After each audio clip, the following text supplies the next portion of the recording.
Let's get to the point. OMG, ngayon lang ako nakakita na nag-combine ng toasted siopaw and hummus. And super unexpected na sa Lola Nenas ko pa ito makikita.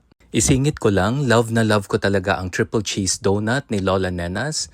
Try it if you haven't yet. And now ko lang nalaman na may branch na pala sila sa Timog Avenue in Quezon City beside Red Planet Hotel, which is one of my most favorite hotels kasi affordable na siya, decente pa siya.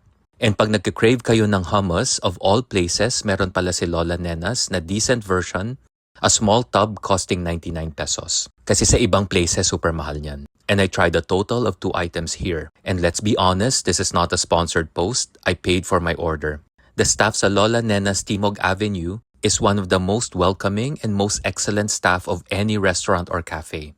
And para hindi na kayo mahirapan, ito ang essential information nila. Ang pinaka-important to note is wala silang bathroom. Pero don't worry, pwede namang gamitin ang bathroom sa hotel beside them, yung Red Planet, na malaki and malinis ang bathroom nila. By the way, malaki ang place ni Lola Nenas. May chairs overlooking the street and meron ding tiny chairs and tables sa side. Sumobrang tiny lang ang chairs, kaya napamodel pose ako ng ganito kasi hindi ako kasya. Hindi dahil sa nagpapakyut ako. I tried 2 items. Number 1, toasted siopaw and hummus combo, 139 pesos. May dalawang maliit na toasted siopaw na siya and a small container of hummus. Pero for reference, if a la carte, the toasted siopaw is 20 pesos each and the small tub of hummus is 99 pesos. First time kong matry ang toasted siopaw ni Lola Nenas and masarap pala talaga. May slight crispy exterior siya and merong right softness sa loob pero luto naman. And panalo ang filling for me. It had the right sweetness and the right savoriness.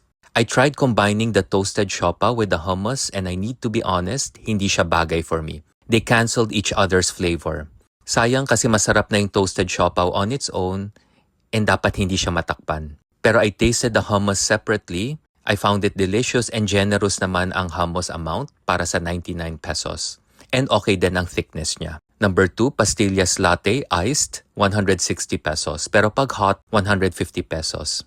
I found the pastillas flavor too quiet to the point of almost being invisible. And nagulat ako yung naubos ko na ang drink, meron palang 2 pastillas pieces sa ilalim. For me, it was a missed opportunity and a wasted cost na naglagay pa sila ng pastillas and hindi naman ito magme-melt at matitikman sa isang iced na drink. My suggestion, mag-create na lang sila ng parang pastillas cream or foam na lang na pwedeng gamitin both sa hot and cold drinks. Pero other than that, panalo ang toasted siopaw and panalo rin ang hummus.